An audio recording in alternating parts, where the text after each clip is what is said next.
Penyebaran virus corona di ibu kota Jawa Timur, Surabaya dan sekitarnya kian mengkhawatirkan. Ketua Rumpun Kuratif Gugus Tugas Percepatan Penanganan COVID-19 Jawa Timur, Dr. Joni Wahyu Hadi menyebut, jika tidak ditangani dengan baik, bukan tidak mungkin Surabaya Raya bisa menjadi Wuhan baru. Menurut Joni, 65% kasus penyebaran virus corona di Jawa Timur berasal dari Surabaya Raya, yaitu kota Surabaya sebanyak 2.216 kasus, Kabupaten Gresik 153 kasus, dan Kabupaten Sidoarjo sebanyak 65 kasus. Angka penyebaran atau rate of transmission di Surabaya juga tergolong tinggi, mencapai 1,6 dan angka kematian mencapai 10%.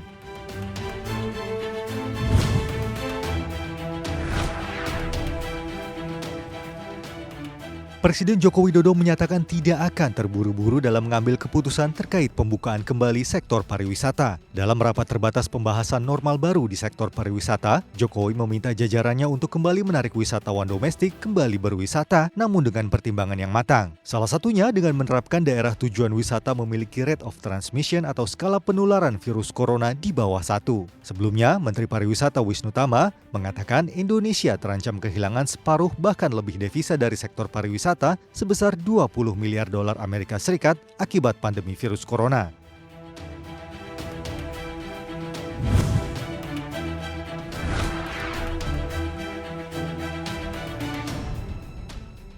Lembaga Biologi Molekuler LBM Eijkman saat ini tengah mengembangkan vaksin untuk mencegah virus corona. Rencananya tahun 2021 mendatang, vaksin ini sudah bisa menjalani uji klinis. Kepala LBM Eijkman Amin Subandrio mengatakan, saat ini tengah mengembangkan vaksin rekombinan protein yang dibuat berdasarkan 7 genom SARS-CoV-2. Ditambahkan Amin, LBM Eijkman tidak menemukan kendala dari sisi teknologi, namun terdapat kendala dari sisi bahan penelitian termasuk penyediaan reagen yang harus impor. Namun, Amin memastikan nantinya jika berhasil, vaksin ini sesuai dengan perkembangan COVID-19 di Indonesia.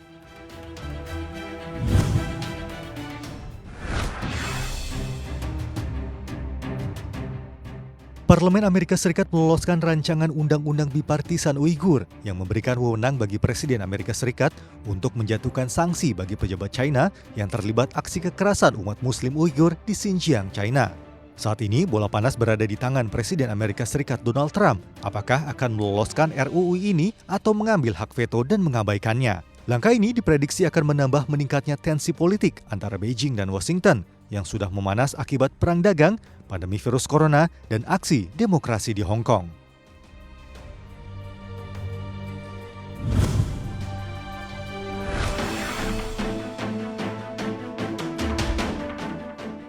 Dua aktivis pro-demokrasi Hong Kong harus diusir secara paksa dari ruang sidang parlemen akibat aksi protes yang dianggap mengganggu jalannya debat RUU anti penghinaan lagu kebangsaan China. Presiden Dewan Legislatif Hong Kong, Andrew Leung, bahkan harus menghentikan sidang karena salah satu aktivis pro-demokrasi melempar benda ke tengah sidang parlemen.